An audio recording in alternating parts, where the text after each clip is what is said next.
ናግባ ላኩለት ናግባ ስለተሳደብኩ ይቅር ብያለሁ። ናግባ እና ቅሬታ ካለ በእስላም ላይ በእኛም ላይ አብሽር፣ እዚህ መተህ ማውራት ትችላለህ።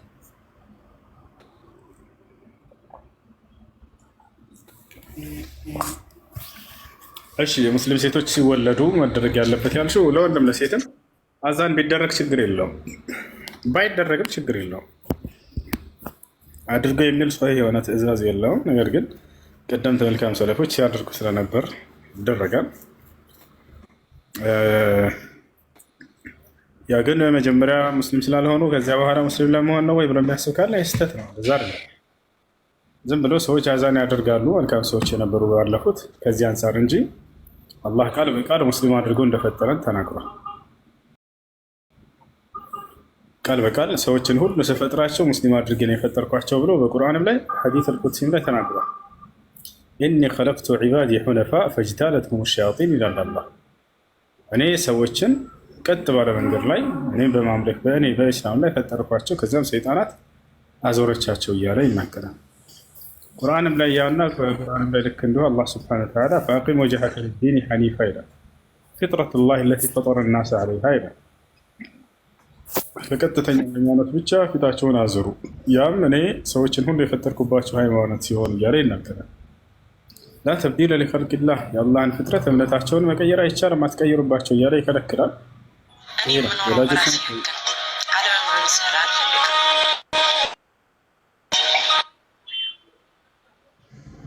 እሺ ሌላ ጥያቄ አለሽ?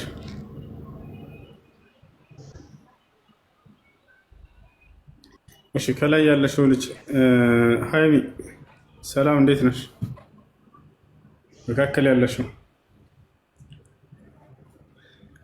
ሰላም፣ እንዴት ነሽ? ጸጋና ሰላም ይብዛልሽ። ሌላ ጥያቄ አንድ እህቴ ጠይቂልኝ ያለች ሙስሊም ጓደኛ አለች እና መጠየቅ ይቻላል? ችግር የለም።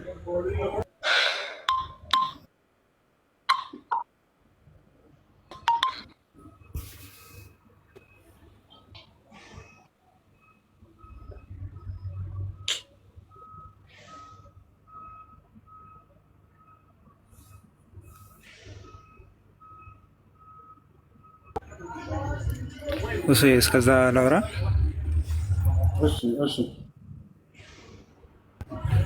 ጥያቄ ነበረኝ። አሁን በዚህ ቅድም ባልከኝ ነገሮች በሻወሩም ወይም ሰላቱ ማለት አሁን ጥሩ ሁኔታ ላይ አይደለም ያለሁት ከቤተሰብ ጋር፣ በዛ ላይ ሀዘን ላይ ነኝ። ማለት ብዙ ሰው አለ አሁን አጠገቤ፣ ነፃነት የለኝም እና ባለቤቴም ማለት ባለትዳር ነኝ፣ የአንድ ልጅ አባት ነኝ። እንትን ለማለት ትንሽ ባለቤቴም ኦርቶዶክስ ነች። አሁን እንትን ለማለት ይከብደኛል እና ጊዜ ላገኝ እችላለሁ ማለት እንዴት ነው ማድረግ የምችለው ማለት ነው? ደስ ባለህ ችግር የለውም። በኋላም ቢሆን ወይ ነገ ቢሆን መውሰድ ትችላለህ። ይቻላል። አብሽር።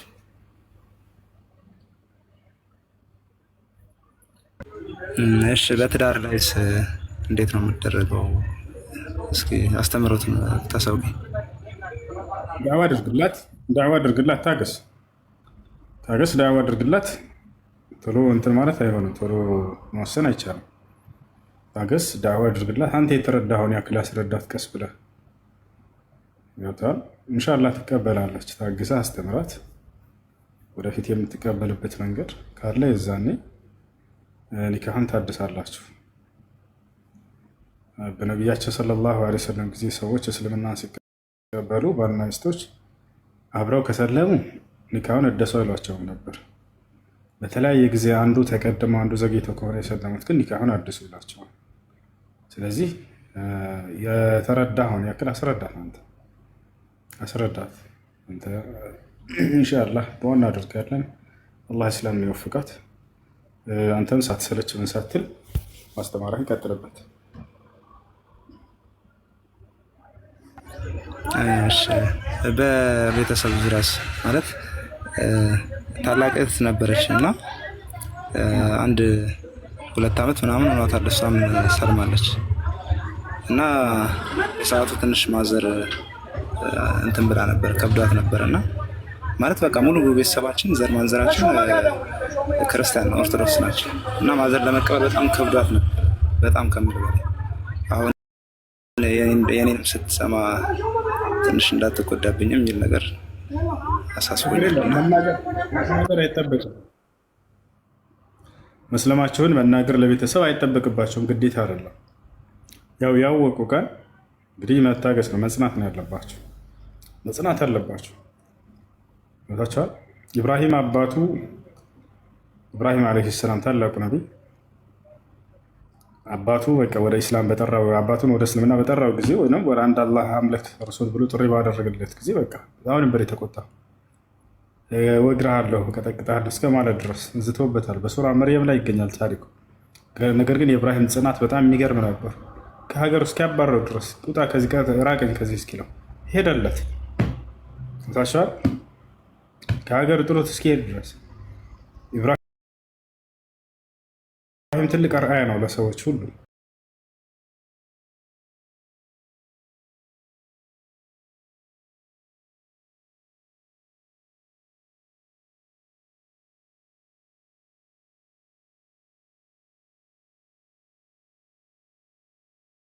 የማትቆጠብ ከሆነ አለው ወህጁር ነው ያለው። በቃ ራቀኝ ከዚህ ቀጥላ ነው።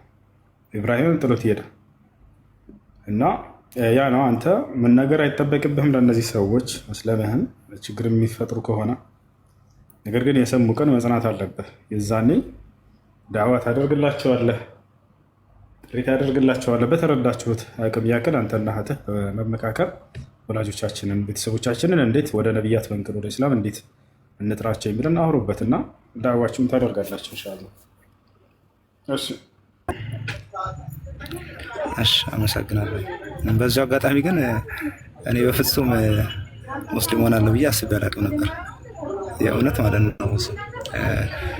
በቃ መርዝ ለመርጨት ነበር አንዳንድ ቤት ሙስሊም ቤት መገባ የነበረው። በዚህ መናገሬ ካልቀረ እንትን ልበል ብዬ ነው፣ ሀሳቢ ልግለጽ ብዬ ነው። እና በቃ አንዳንድ የሰማሁትን ነገሮች ምናምን ለመናገር ነበረ ብዙ ቤት ምገባ የነበረው፣ በተለያየ ቤት ማለት ነው። በቃ እነማማዬ ጋር የምናፈጋ ጋር የምሰማውን ነገር በቃ ዝም ብዬ እንትን ለማለት ነበረ። ግን መልሶ ራሴን እንድጠይቅ አደረገኝና መልሼ ስጠይቅ ያው ለምታየው ቦታ ደርሻለሁ እና በጣም ለራሴ ማሁን ቆመ ብዬ ሳስበው እየጋረመኝ ነው። በጣም የሚገርም ነው። የበርካቶች ታሪክ ይሄ ነው። እስላምን ለመተቸት ለመስደብ ለማለት ይመጣሉ። መጨረሻውን በቃ እንድታስተውሉ ያደርጋቸዋል። ወላሂ እስላምን የምጠሉ ሰዎች ካላችሁ አንድ ሙስሊሞችን ለመስማት ጆሮአቸውን ከፈታ አድርጉት። አምላክ በነቢያት በኩል ምንድን ነው ያዘዘው የሚለውን ቁርአን ላይ አንብቡት። ቦታቸው አለ አይደል? የሚነግሯቸው አጸያፊ ቃል አስመስለው ቀርጸው የሚነግሯቸው ነገር አለ። ይሄ ስለ ዘር ፈሳሽ ምናምን ይሄ በውስጡ የዘር ፈሳሽ ይነጅሳል አይነጅስም፣ ሶላት ያሰግዳል አያሰግድም የሚለው ህግጋት እንድንማርበት የወረደ ነው። እሱ አጸያፊ ሆኖ አይደለም። እኛ የምናየው ራሳችን አንተም ምንም የምናየው ዘር ፈሳሽ ነው። ኦኬ እስልምና እንደዚህ ያለ ዘር ፈሳሽ አንዴ ሰው ልጅ ያልኩ ታዲያ ይሄንን ሰውየው የሚነጅስ የትኛው ነው የሚለውን ለማስተማር እናታችን አይሻ ገልጻቸዋለች። ያን እነሱ በክፉ ነገር አድርገው ቀርጸው ይነግሯቸዋል። በዚያ እየሸወዳችሁ ነው እናንተን ውብ የሆነውን የነብያትን መንገድ እንዳትመለከቱ አይናችሁን አመድ እየረጩባቸው ነው። የምሬ ነው የምላቸው። እና አብርሃም እና ኢስሐቅ እና ያዕቁብ መንገዳቸው ምን ነበር የሚለውን አንብቡት። ያን አንድ አምላክ ብቻ ወደ ማምለክ ነው። መሲሁ በተለይ ሲጣራ የነበረው ስለ አምላኩ ብቻ ነው። በተለይ የመሲሁ ትምህርት እንዳለ በቁርአን ላይ የተገለጹት ምን አስተምሯል የሚለውን የነቢያትን ሁሉ ሲገልጽልን መሲሁ ስለ አምላኩ ብቻ ነበር። ያዕቁብ ጋር ስትሄዱ ከልጁ ጋር የነበረውን ታሪክ ታገኛላችሁ። ትምህርት አለው በውስጡ። ይህ የዒሳ ግን በጣም የሚደንቀው ስለ አምላኩ ነበር። ቤተሰቡም አንዲት እናቱ ነች አይደለ? ስለ አምላኩ ነበር ሲናገር የነበረው። ወኢነ አላህ ረቢ ወረብኩም ፈዕቡዱሁ ሃዛ ሲራጡን ሙስተቂም ነው አስተምሩ። የእኔም ጌታ የእናንተም ጌታ እርሱ አላህ ነው፣ እርሱም በብቸኝነት ተገዙት፣ ይህ ነው ቀጥተኛው መንገድ እያለ ነበር ሲያስተምራቸው የነበረው። እና ይህ ነው ነድዑኩም ኢለል ኢስላም ወኢላ ዲን ልአንቢያ ወልሙርሰሊን። ይሄ እሺ ሪታ አስተካክለ ጥራስ ነኝ። እሺ ረታ እንዴት ነው? ለምን ይዋሻል ይሄ ሰውዬ? ግን ሲጀመር ኦርቶዶክስ አይደለም እሱ። ቪዲዮን አብሩለት ምን አስዋሸ በትልቁ አድርገኝ። ይቅርታ እንዴ እኔ የምለው እንደ ውሸት አይደብርም? በስመ አብ በጣም ያስጠላል። ያው ቆይ ያውም በዚህ ስማ ያውም በዚህ ወደ እስልምና እኔ ውሸት ነው ያስጠላኝ ታውቃለህ። ውሸት ሰው ልጅ ውሸት ዝም ብሎ በውሸት ክርስትና ወደ እምነት መጣው ወደ እስልምና መጣው የሚለው ሲጀመር ክርስቲያንም አልነበረም ነው የምልህ።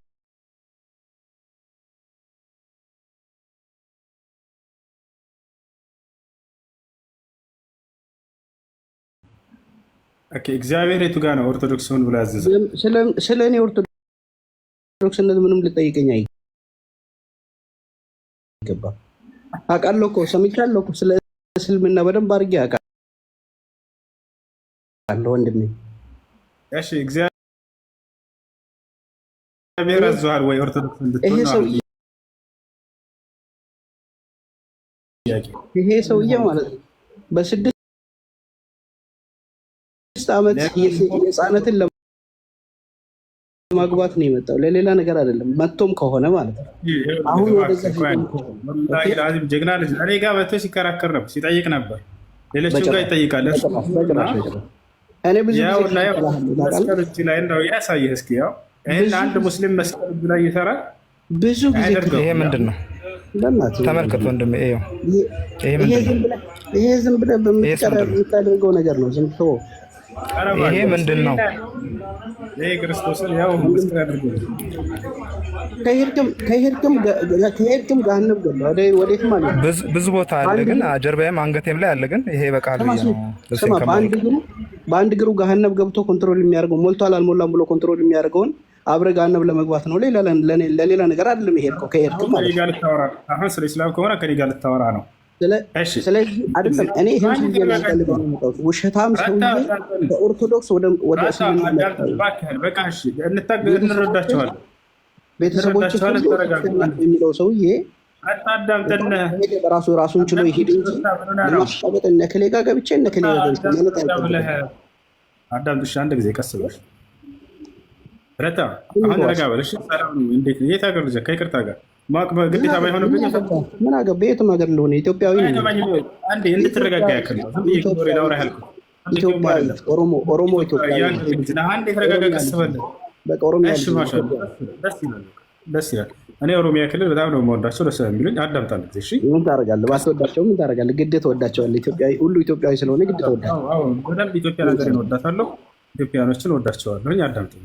ይሄ ሃይማኖት ነው። ገብቶሃል አይደለ? ሃይማኖት እስከሆነ ድረስ ስለ ሃይማኖት አይደለም። እኔ ስለ ሃይማኖት አይደለም። መቶ ግን እነ እከሌ ጋር ገብቼ ላስቃጥሎ የሚገባው እነሱ ጋር የሚገባው ኦርቶዶክስ መስዬ ነው የሚገባው።